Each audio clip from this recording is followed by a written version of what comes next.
Hola, ¿cómo están? Mi nombre es Iván Carrillo. Les doy la bienvenida al noticiero científico y cultural iberoamericano NSC. Acompáñenme en este recorrido de 30 minutos para explorar cómo el conocimiento y la cultura transforman nuestras vidas. Este espacio es gracias a la Asociación de Televisiones Educativas y Culturales Iberoamericanas, ATEI, y también está a su alcance en la plataforma Dailymotion. Parecen de otro planeta, pero habitan en nuestros océanos y son fascinantes.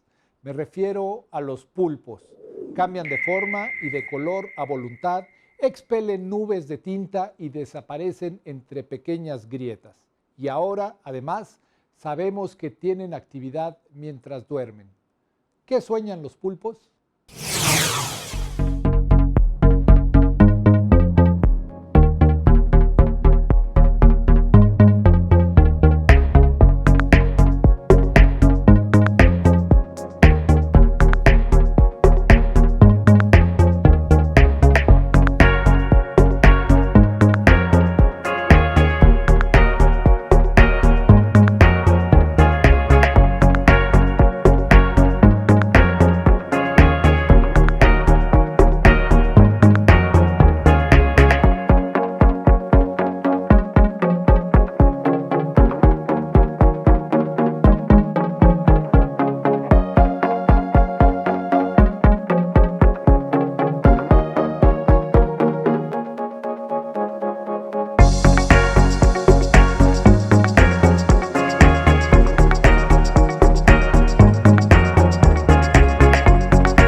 Se conoce como realidad mixta a la combinación entre realidad virtual y realidad aumentada, es decir, a un híbrido conformado por un entorno desarrollado tecnológicamente y la técnica que añade información a la realidad. Con la realidad mixta se pueden crear objetos y ambientes virtuales e interactuar con ellos para modificarlos, una utilidad que va desde los bomberos o médicos hasta los astronautas. En un futuro no muy lejano, los astronautas del mundo podrán entrenar como si estuviesen en el espacio, pero con solo colocarse unos lentes o bien desde un simple dispositivo móvil como un teléfono celular. Gemelos digitales y análisis de datos para entrenamiento espacial es el nombre del proyecto que realiza Octavio Elías Piñal Ramírez, un estudiante mexicano del Centro de Investigación en Computación del Instituto Politécnico Nacional. Una visita a Cabo Cañaveral fue determinante para elegir su futuro. Ahí decidió que sería astronauta, pero antes concluiría sus estudios de posgrado con un proyecto de investigación que facilitara el entrenamiento de los futuros astronautas. Este proyecto es único en el mundo porque utiliza realidad mixta, es decir, una mezcla de realidad virtual y aumentada. Se genera en entornos virtuales en donde los próximos hombres del espacio interactúan y entrenan en 3 escenarios. En uno de ellos podemos ver o podemos realizar una caminata espacial. En otro de ellos, el usuario se va a encontrar dentro de un cohete espacial y va a realizar lo que es el despegue hacia la estación espacial. Y en el otro de ellos se encuentra dentro de la estación espacial y tiene que hacer un recorrido dentro de ella, interactuando con ciertos sistemas, como es el control de propulsión o como es la parte del oxígeno, y va a poder ver cómo funciona dentro de la estación espacial todos estos sistemas. La tecnología que desarrolló mientras realizaba sus estudios de posgrado es poco explotada y conocida en el mundo. Generaría entrenamientos espaciales mucho más reales, reduciría costos de manera significativa, pero lo más importante es que podría utilizarse en otros campos de la ciencia. Si podemos probar que puede funcionar para astronautas, podríamos utilizar este tipo de entrenamiento en muchas otras áreas de la vida. Por ejemplo, hablábamos de lo que podrían ser bomberos, médicos, incluso para escuelas podríamos llegar a utilizar este tipo de tecnologías. El proyecto de investigación ya está concluido. El estudiante mexicano busca un acercamiento con la Agencia Espacial Mexicana o con la NASA, y mientras lo consigue, continuará con sus estudios de doctorado. NSC Noticias, Susana Martínez Rubí. La crisis argentina, que se agravó en el 2018 con el salto inflacionario y cambiario y que se postergó con el acuerdo con el Fondo Monetario Internacional, vive nuevos capítulos propiciados por la pandemia. Pero una inyección de capital chino podría reanimar al país suramericano. China quiere invertir en Argentina, y no poco. dinero con el cual el gobierno argentino podría invertir en infraestructura, energía, ganadería y agricultura, transporte y tecnologías como la 5G. Las actuales negociaciones rondan los 30.000 millones de dólares. El presidente de la Cámara Argentino-China explica el interés de invertir en un país golpeado por la crisis. La situación que presenta la Argentina no es atractiva para ningún inversor, de donde sea. La diferencia está en que China ve un poco más el largo plazo y está dispuesta a seguir conversando y viendo de qué manera se pueden dar las condiciones para finalmente desarrollar sus inversiones en el país. Sería uno de los mayores acuerdos económicos del gobierno argentino tras la pandemia del coronavirus. Además, China apuesta por la construcción de una central nuclear. Por su parte, también Rusia tiene interés de invertir en Argentina y negocia con el gobierno argentino proyectos de inversión por miles de millones de dólares en ferrocarriles, hidrocarburos, centrales hidroeléctricas y nucleares, entre otros. Argentina va a superar esta situación económica pesada, va a salir, me parece, para área de desarrollo, y ahora estamos trabajando para ayudar a Argentina a salir de esa situación económica. Sin embargo, muchos muestran su escepticismo ante los intereses geopolíticos de los dos gigantes asiáticos.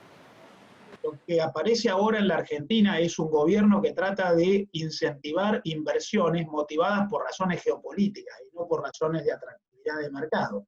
Y ya no se apunta a las inversiones de los países occidentales, sino de aquellos en los cuales hay otros motivos que justifican la inversión, como las chinas o las rusas. El gobierno de Alberto Fernández sostiene que busca relaciones con todas las potencias, incluidos Estados Unidos y la Unión Europea, y ahora trata de seducir inversiones de estos países con proyectos de leyes que favorezcan las industrias automotriz, la alimentaria y la petrolera.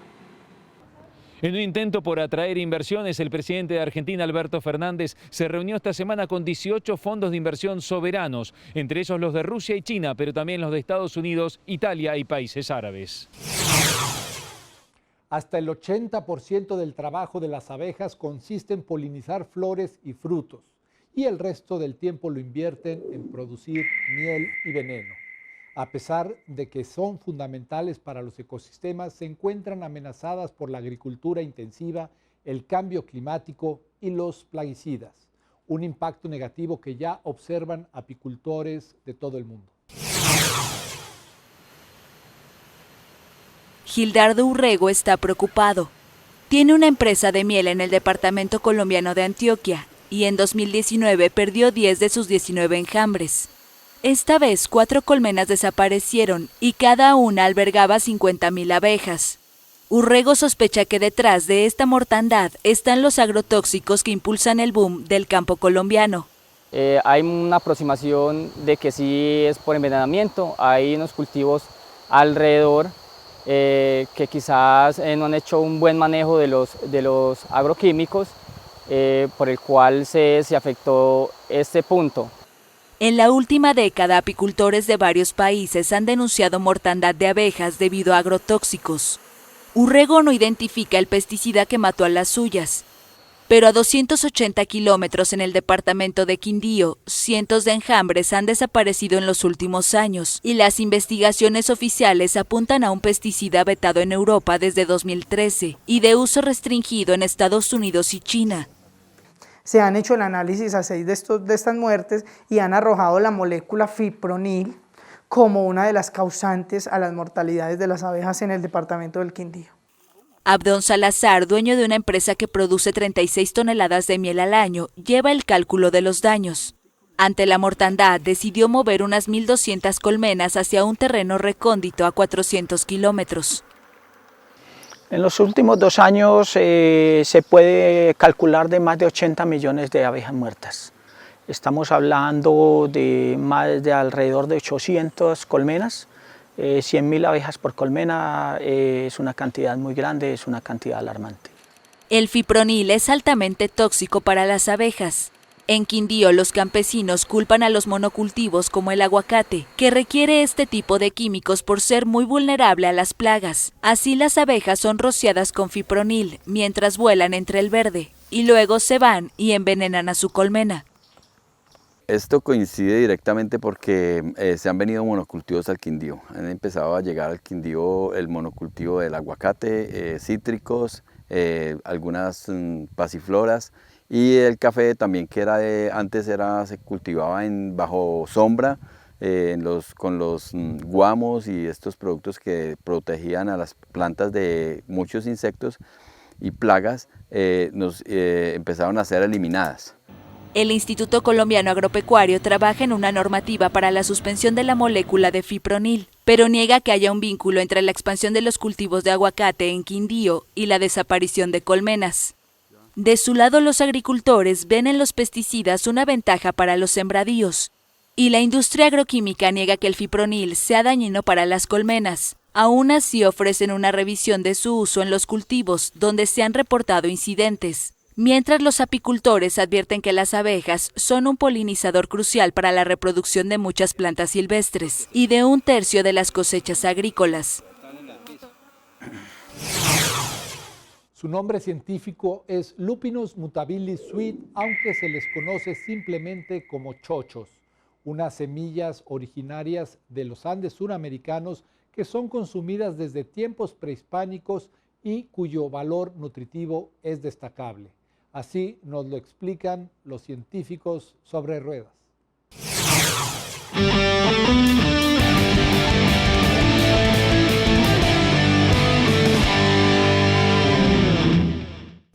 Si yo te dijera que me nombraras un superalimento, seguramente me dirías nombres como quinoa, cúrcuma, soja, y si te digo que hay un superalimento muy cerca de ti y mucho más barato que todos esos. ¡Los chochos! Los altramudes, esas cositas amarillas que hay que pelar y que son legumbres. Los chochos son un superalimento. Mirad, son muy ricos en antioxidantes. Tienen un 40% de proteínas, el doble que los garbanzos. Son muy ricos en fibra y apenas tienen grasas. Y además, los chochos son ricos en unos compuestos llamados beta-conglutinas, que tienen propiedades antidiabéticas. Es decir, que puede que en el futuro tengamos medicamentos contra la diabetes hechos a base de chochos. ¡Que vivan los chochos!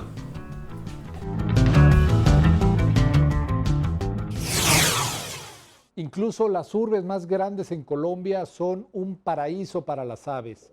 Al ser un punto medio del continente, el país suramericano es el punto de parada y resguardo para las grandes migraciones, lo que lo lleva a ser el hogar de 20% de las aves del mundo.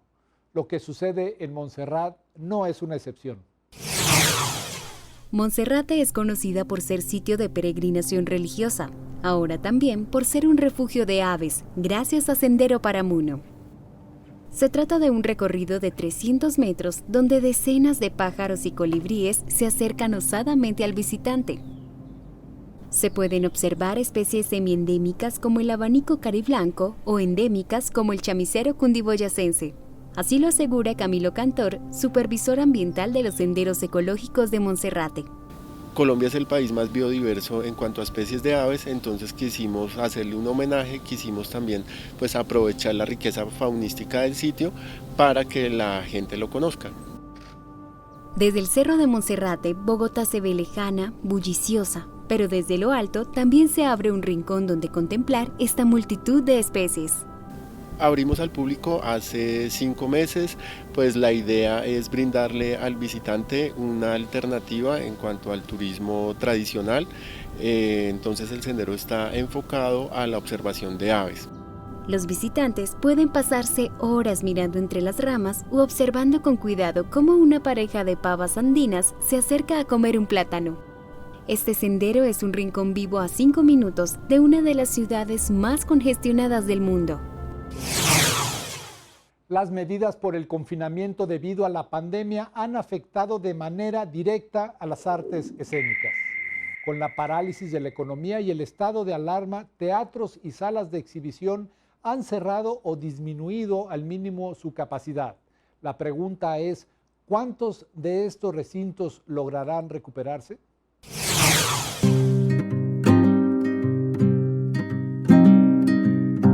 Butacas vacías y teatros cerrados es la imagen de un año de pandemia en el que la gente se ha acostumbrado a ver espectáculos desde sus pantallas. Así lo teme al menos Massimo Romeo Píparo, la mente de algunos de los musicales más exitosos de Italia, quien considera que reanimar la cultura será muy difícil. Director, autor y productor de algunos de los mayores éxitos teatrales italianos e internacionales de los últimos años, como el musical Jesucristo Superstar, preside actualmente la Asociación de Teatros Privados de Italia y desde 2013 dirige esta sala, el Teatro Sistina de la capital.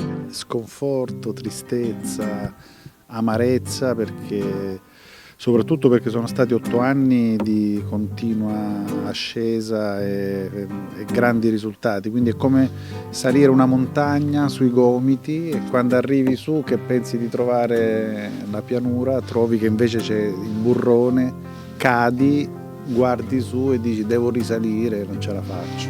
El virus mandó al paro a gran parte de las 150 personas a las que daba trabajo en un periodo normal y solo se ha salvado una decena para labores de administración y mantenimiento. Píparo apunta sin consuelo que al menos logró que se rodaran 2 programas de la televisión que dieron trabajo a 50 personas. Los teatros en Italia llevan cerrados desde marzo de 2020, excepto entre junio y octubre, periodo en el que normalmente muchos bajan el telón para priorizar las funciones al aire libre. Cuando volverán a abrir, Píparo firmaría si fuera tras el verano, pero lo realista, dice, sería reabrir gradualmente a finales de octubre.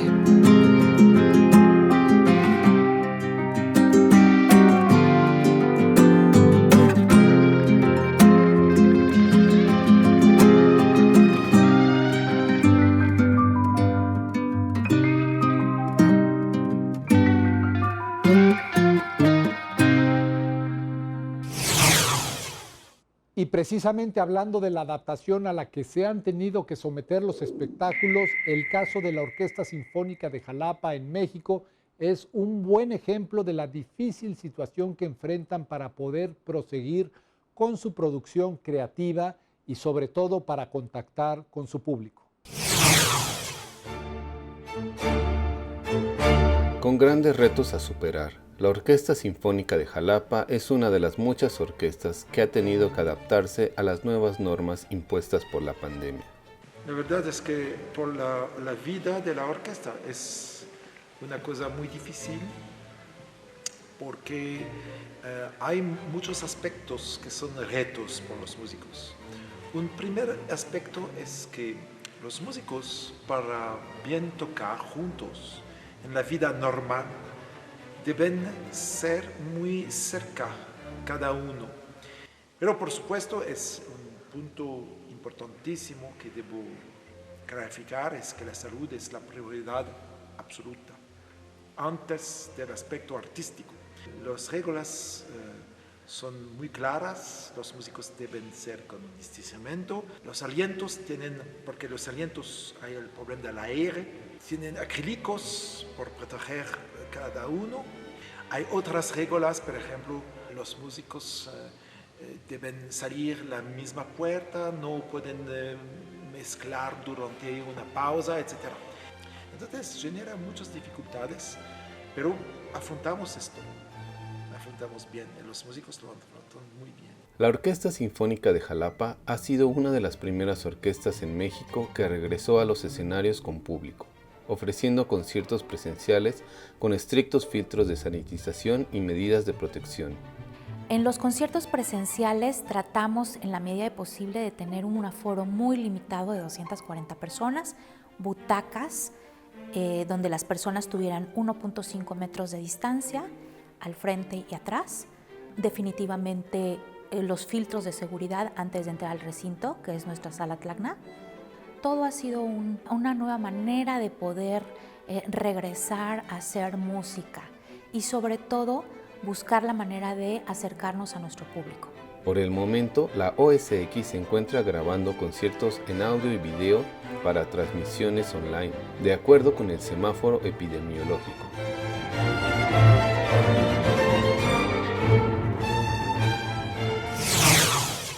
Y para continuar con el tema del impacto de la pandemia, debemos decir que sin duda hemos entrado a la era de las vitrinas de los espectáculos, un fenómeno cuyo mayor reto es poder entablar contacto con la audiencia. A un año del cierre de las salas de conciertos, en Nueva York hay una luz de esperanza. Músicos de todos los géneros están realizando conciertos improvisados para transeúntes en el Upper West Side de Manhattan. Fue la primera vez en un año que el chelista Michael Katz pudo tocar con un acompañamiento de piano. Es realmente una relación recíproca, necesitamos a la audiencia y la audiencia nos necesita. Poder llevar la música a la gente como lo hicimos hoy es algo realmente único y especial. Las vitrinas musicales son una oportunidad para interactuar con un público, aun si son un puñado y los ven a través del vidrio desde la acera y no sentados en gran número en algunas de las famosas salas de conciertos de la ciudad. Básicamente la producción que hicimos aquí esta noche generalmente es un escenario enorme y tiene 15 artistas. En este espacio tuvimos que reducirlo. No podemos tener más de 5 personas en la sala al mismo tiempo. La ubicación de los shows no se difunde para evitar aglomeraciones, pero la serie de conciertos que empezó en el invierno boreal seguirá hasta la primavera, por lo que uno puede verse sorprendido por el espectáculo andando por la calle. Es maravilloso. Nueva York siempre es así. Siempre improvisan cuando sucede algo malo. Siempre se unen y regresan, y esto es simplemente maravilloso. La principal ciudad de Estados Unidos cayó presa de la rápida propagación del coronavirus hace más de un año, con más de 30.000 fallecidos y muchos más que han visto sus vidas trastocadas. Entre los más golpeados están los músicos, que debieron limitarse a conciertos virtuales y clases en línea, mientras la pandemia obligaba a cancelar giras y cerrar auditorios, algunos para siempre. Los artistas necesitan trabajo y estamos tratando de tener todo, desde músicos clásicos hasta gente de Broadway o jazz. Hemos tenido improvisadores experimentales, todo tipo de cosas para realmente mostrar el motor artístico de la ciudad de Nueva York. La campaña de vacunación en Nueva York arrancó hace unos meses y ya más de 2/3 de los adultos han recibido al menos una dosis. Entre los músicos ansiosos por volver pronto al escenario se respira optimismo. En verdad es un gusto que nos hayan acompañado en el noticiero científico y cultural iberoamericano NSC. Agradecemos a los socios de ATEI que a través de sus plataformas hacen posible este noticiero, al igual que a las agencias informativas AFP, EFE, Notimex, Xinhua, Euronews y Deutsche Welle. Soy Iván Carrillo, los invito a visitar nuestra página noticiasnsc.com y a utilizar nuestra aplicación. La próxima semana más información científica y cultural.